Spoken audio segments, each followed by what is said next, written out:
Hello and welcome to the RotoWire WNBA show, where we talk about fantasy basketball. I'm Jason Shebilske alongside Kirien Sprecher. Today, we'll recap some of the biggest news from around the WNBA this week.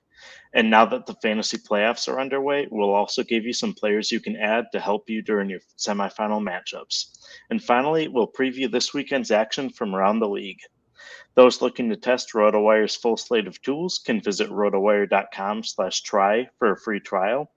And if you have any questions during the show, you can ask them in the comments and we'll get them answered. If they're asked live, we'll talk about them on the show, but you can also ask them afterward and we'll get them answered in the comments. We've had just over a week of game action since the Olympic break, and there's been no shortage of news. Let's start with the Wings, who are now suddenly fully healthy. What have you learned from their rotation now that Satu Sabally, Jaylen Brown, and Maddie Siegrist are all back in action? I mean, Dallas has really been relying heavily on its starters, as we said in the last show. Agumbawale, Sabali, Howard are all averaging nearly 35 minutes per game over the last couple of matchups. Jacy Sheldon appears to have secured that fifth starting spot. She's played 35 minutes and 37 minutes over the last two games. McCowan isn't playing crazy minutes, but like we've been saying all season, like she doesn't really need to play crazy minutes to put up really solid fantasy production. But she's still starting and playing 20 plus minutes. So she's taking up a large part of the rotation. So far, it's been Kalani Brown has been the most consistent backup, playing double-digit minutes in like each of the last 7 or 8 games. That leaves like Jaylen Brown, Maddie Siegrist, and Sevgi Uzin to fight for those rotational minutes depending on the matchups. Those last three players, Brown, Siegrist, and Uzin, are probably at best dart throws in fantasy at this point because they're one day they're seeing 15 to 18 minutes, which isn't even really fantasy relevant, and the next day they're seeing like 7, which you can't really put up any sort of fantasy production from that. So right, like we said in the last show, like if you're gonna roster someone from Dallas, it's probably got to be a starter, and preferably one of those like top 4 players. Yeah, for sure.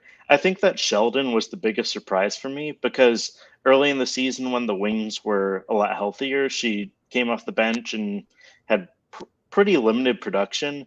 But she's now started in 14 of her last 15 games. She hasn't had too much upside over her last. Over her last 13 games, she's had just one game in which she's gone over 30 points and 2 in which she's gone over 20. So the upside isn't necessarily there, but she also has had at least 15 ESPN fantasy points in 4 of her last 5 appearances. So there's a decent floor, and she's someone who you don't need to drop her. But if you have a full lineup and you're wondering whether to start Sheldon or someone else might be a better option depending on who they are. And even though she does kind of have consistent production, because the upside isn't there, I'm fine with her just kind of being a streaming candidate and maybe someone that you keep on your roster just in case. But I wouldn't consider her to be a must roster player. I would say it's probably, like you said, the other 4 starters. Yeah, totally. And I mean, not to ruin anything from later in the show. She is one of my waiver wire targets, but like you said, not super high upside. I feel like maybe she could, if she gets hot from deep, maybe she could start to display that upside more consistently. But as a rookie surrounded by this roster that went to the playoffs last year, they struggled out of the gate this year because of injuries, but this is a playoff roster, right? So she has to really be deferred to. So yeah, I totally agree. I think she's safe as a streaming option, but also if you're in a deeper league, I don't think there's many players that you're going to find playing 30 plus minutes off the bench, and opportunity is king in fantasy, or in WNBA, I guess opportunity is queen, whatever you want to say. But I think she's a safer play, and maybe you have to hope a little for that upside, but it could come. Right. Yeah. And if you're in a 10-team league, like you said, there probably aren't options out there. And I don't know, she's seen at least 34 minutes in 4 of her last 5 appearances and all of her last 4 starts. So I think that she's someone who, even if she isn't really displaying that upside, if you have her in a 10-team league, you're probably kind of stuck with her. like come what may, and just kind of see what happens and hope for the best.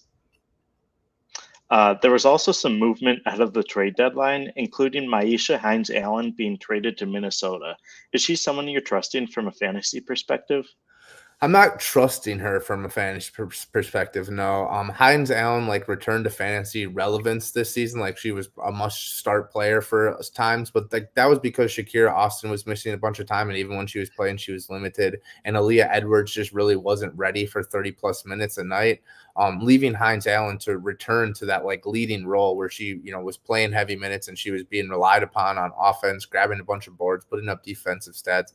However, at this point in her career, she's best in real life as a veteran depth option, and that's the role she's going to be playing with this Lynx team. I think she played like 14 minutes in her debut, so like barring injury or blowouts, I don't really see much of like a huge fan. I shouldn't say huge fantasy. What she was doing earlier in the season, I don't see her returning to that. Barring injuries to the rest of Minnesota's front court, or them playing in blowouts and Hines-Allen getting some extended minutes. So like we said with Sheldon, I think like she's worth a streaming option, but you can't really trust her to be putting up 20 fantasy points and then like during the fantasy playoffs. Yeah, that's very fair. And especially with Minnesota being in the thick of in the top of the standings and jostling for playoff positioning, I think that Minnesota probably has a lot less room to like test out those different rotations and see what happens.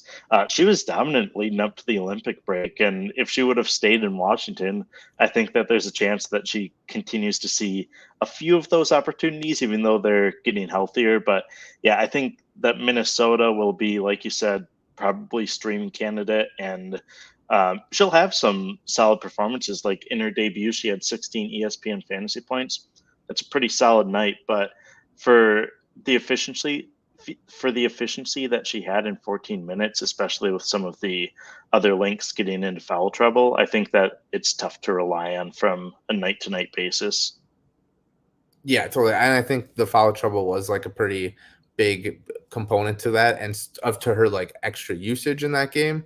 But when push comes to shove, when Minnesota's in close games, Hines-Allen isn't going to. She just got on the team, and this team was really good without her. She's not going to be like a top option.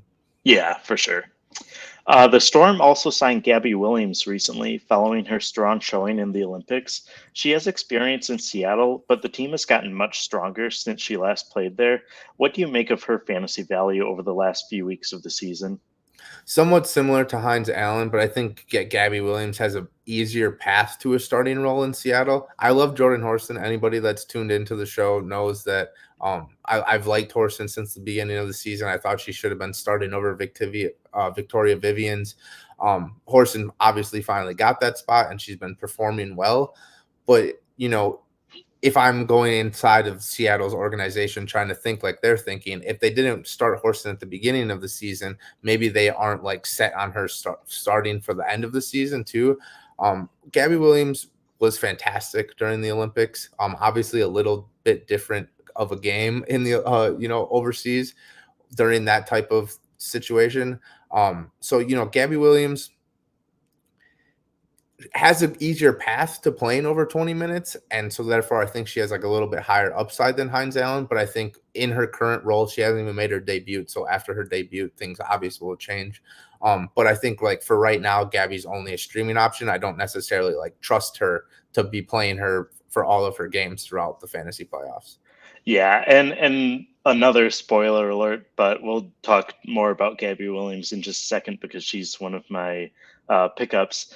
But I think that because of what she displayed in the Olympics, they're probably hoping to like ride her hot hand into the final few weeks of the season. But like you said, Jordan Horston has been really productive, and I don't think that there's really anything that she's done that would signal to the Storm that like, oh, we need to move on and test another starter. I think that if I had to guess, Gabby Williams probably comes off the bench to start her time with the Storm again.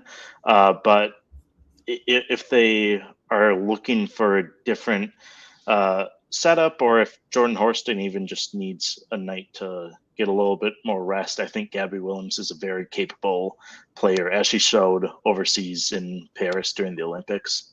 Yeah, look, I mean, Seattle has had a good season.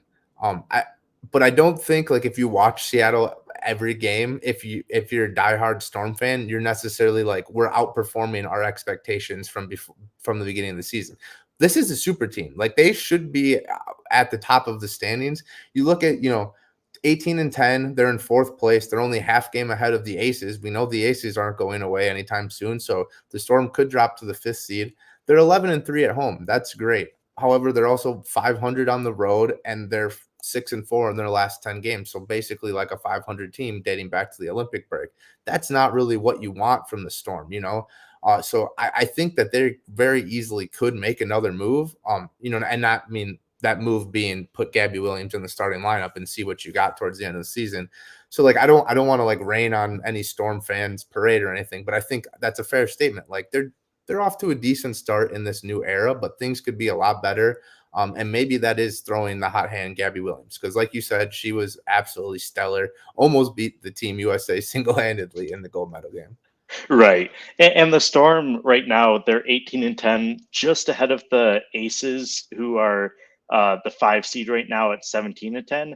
If I had to guess, the Aces probably have some aces up their sleeve, and they are probably going to make a run down the stretch. So the Storm, if they want to have that home court advantage during the first round of the playoffs, I think that they'll really need to stay competitive. And yeah, so maybe they stay with Jordan Horston, but then also, like we alluded to, there might be some times when Gabby Williams does draw those starts. So it'll be interesting to monitor. And like I'll say later, I think that she's probably worth the risk of picking up, especially if you're in those 10-team leagues where you might have someone on the end of your bench who puts up like single-digit fantasy points every game. Like, add Gabby Williams and see what happens down the stretch.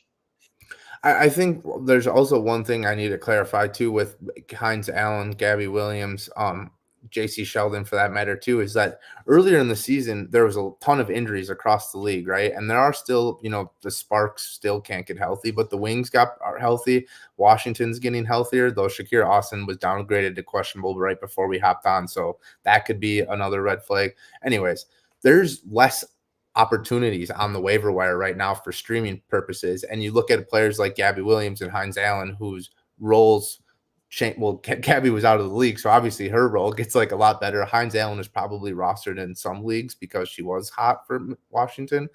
But like I said, there's not as many players on there. So this list, when we were coming up with 6-7 names for pickups, it was kind of hard because it was like, you don't look at the one team and be like, oh, hey, there's huge opportunities for these X, Y, and Z players here. That the Olympic break, the month off, just allowed a lot of teams to get healthy. So that's a big part of the fantasy playoffs right now, at least in my leagues. Yeah, absolutely. And really every team is still in the playoff hunt. Like, you look at the Wings, and they massively struggled over the first half of the season, and they had a lot of injuries. But they're 6-22, which is not a very good record, but they aren't that far behind the Sky, who are 11-16. I don't want to do live math and see exactly how many games they are behind, but they're still in the hunt for a playoff spot. So I think that like, especially with the Wings and the Sparks, like, if there were players that they maybe would have rested just for veteran rest days earlier in the season, I think that's just about over, and they'll be playing most of their players night in and night out whenever possible. Yeah, absolutely. Before we move on to the next section, if you enjoy content like this, please consider liking and subscribing to the channel. And as you can see at the bottom of the screen, rotowire.com/try will give you a chance to test out RotoWire's full slate of tools across all sports. So this is NFL fantasy drafts going on. You got NBA coverage picking back up. Major League Baseball is still going on. So you'll be able to see all those tools, give it a try, and see how you like it. Moving on to players worth picking up for the fantasy playoffs, I'm willing to take a risk on Gabby Williams if I'm in a deeper league. It's not yet clear what role she may have in her return to the WNBA, but after her display in the Olympics, I would say that she has some upside that might not be there for players who are like on the end of your bench. She made 10 appearances for the Storm last season and contributed in multiple areas, averaging 8.4 points, 3.8 assists, and 3.6 rebounds in 28 and a half minutes per game. I'm not expecting quite that same production now that the Storm have built a super team with like Skylar Diggins Smith coming in, Neka Ogwumike is there, but she's shown in the Olympics that the talent is still there. So if the opportunity follows, I think that there's a lot of fantasy potential.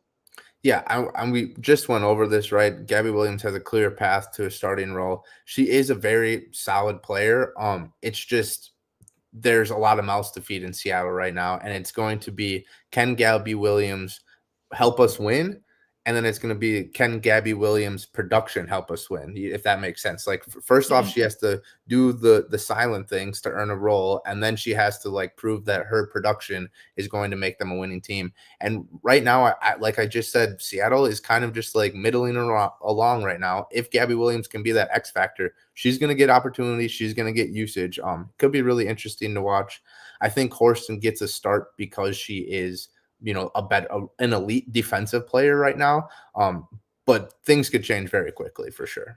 Right. And she's rostered in just 8% of ESPN fantasy leagues. So she's out there in a bunch of leagues. So if you are in a league where she's still available, I think she's at least worth a speculative ad. And she'll probably be able to make her debut next week for the Storm. So maybe see if she can help you in the second half of your semifinal matchup. Yeah, and keeping along with players we've already talked about, I will stick with Jacy Sheldon.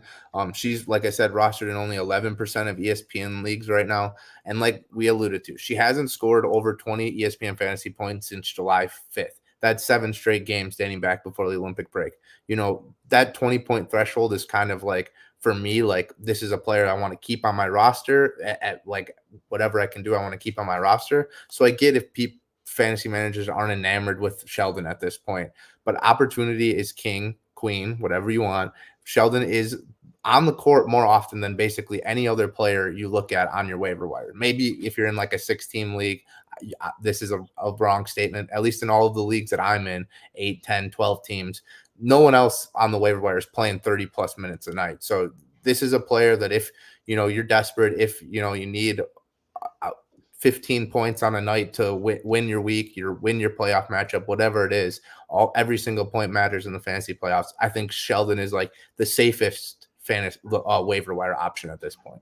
Yeah, and I was skeptical of Jacy Sheldon's role coming out of the Olympic break because now that Satu Sabali is healthy and Jaylen Brown, Maddie Siegrist, I think that I thought that she would maybe retreat to the bench, but the fact that she is still playing 34 minutes a night whenever she's in the starting lineup is pretty crazy. And with a lot of the waiver pickups that you have, especially the streaming players, it's really hoping that they can have that efficiency in maybe 15, 20 minutes a night.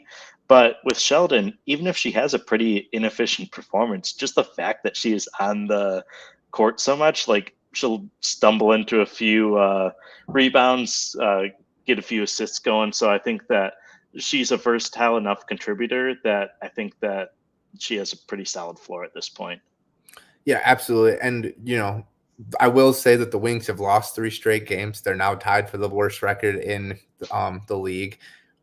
That probably doesn't make my comment as her being the safest option true anymore. But like, I still think even if the Wings continue to lose, this is a rookie that has shown upside. The front office, the coaching staff clearly likes her. So even if they continue to lose games, they'll probably start prioritizing her developmental minutes over trying to sneak into a playoff spot when they're probably not going to make it anyways. Right. But also the fact that they are in must-win territory and they are playing Jacy Sheldon this much shows just how much confidence they have in her at this point, even if the statistical results might not be there every night. let's see. Another player we talked about earlier is someone who I think is worth adding, and that's Myisha Hines-Allen. We've talked about her throughout the season, as she was a player who was quite productive earlier in her career with Washington, but her opportunities have decreased in recent years. The Lynx are a more competitive team, but I think that she's a player who could really benefit from a fresh start and is at least worth a speculative add in deeper leagues where she may be available. Yeah, I just don't think that there's like a chance that she continues the production that she was that. So that's why like I want to pump the brakes here a little bit. Mhm. Just because there isn't as much opportunity in Minnesota as there is in Washington. But like I said, the waiver wire is sparse at this point. So I think if you need to 10 to 15 points on a day and you have an open roster spot, she's totally worth adding at this point. But I wouldn't like be like, oh yes, I got Hines-Allen, I'm about to win my league at this point.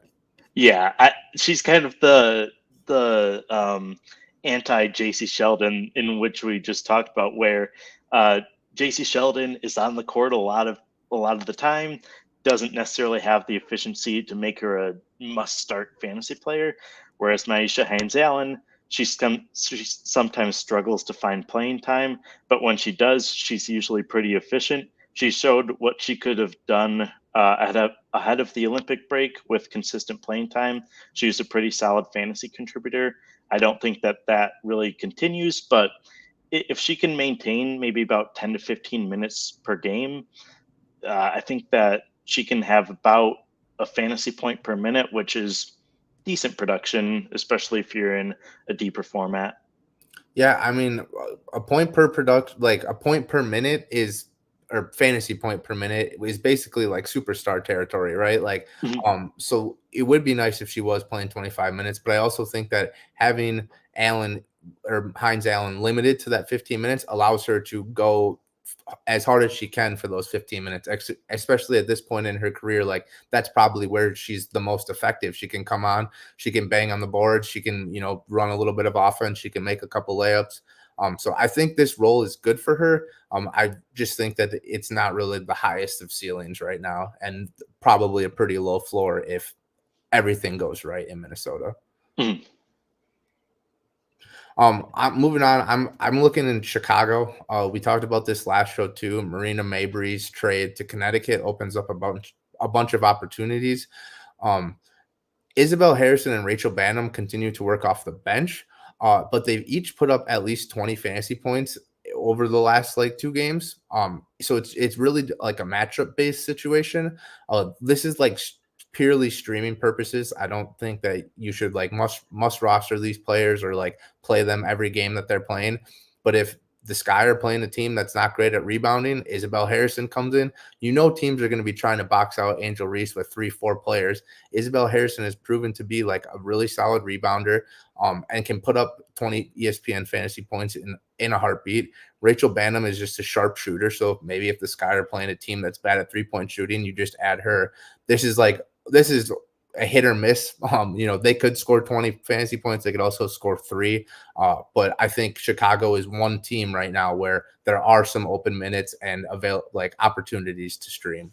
Right. And as of now, they're holding on to that last playoff spot. So I think that they'll be trying just about anything to try and sneak into the playoffs, especially because they do still have that pick swap with the Wings that they acquired in that Marina Mabry trade, who is now in Connecticut. But they don't have any reason to try and get that lottery slot to try and get them a top pick because it would go to Dallas anyway. So I think that they will be just trying to scratch and claw their way into the playoffs. And especially with their new players coming in, I think that there will be a lot of opportunities out there. But I think that Harrison is an incumbent who, in Elizabeth Williams' absence, I think will really be able to continue to step up. And she has, especially because the the Sky front court is really their bread and butter now with Angel Reese, Camille Cardoso, and Harrison. Kennedy Carter has been just a star in the backcourt that I don't know if they were fully expecting coming into the season and has really helped to keep this team afloat. But I think that the front court is where a lot of the focus will be. And the fact that Isabella Harrison can kind of be considered the third option in the front court is pretty scary, but it makes her right for fantasy production as well. Crystal Dangerfield has started in her last 3 appearances with the Sparks, and she's averaged 6.7 points and 4.7 assists in 22 minutes per game during that time. It's not yet clear whether her starting role will continue once Aari McDonald is back in action, but Dangerfield just signed a rest of season hardship contract with the Sparks on Friday. Her fantasy production would likely be much more inconsistent if she moves back to the bench, but I think that as of right now, she's at least worth adding while she's part of the starting lineup. Just ride the hot hand while she's in there, and if she does move to the bench at some point, you can reassess then. Yeah, like I was saying about with injuries, the Sparks are one team that the Olympic break didn't really get them fully healthy. I've been trying to parse through this backcourt all season long. Ezra Stevens has kind of returned and like solidified the front court, but the backcourt keeps going on. You see Julian Rutten in the comments talking about Jordan Canada saved his life. Same here, brother. And you know, Dangerfield could be another, maybe not as high of an upside like that, but with McDonald out, with Lexi Brown out for the foreseeable future, like there's plenty of minutes to go around, and I think Dangerfield has just as high of an upside as any of the players we mentioned here. And like I said, the Sparks are the team that has the most opportunity. Going up, I'm sticking with that same theme.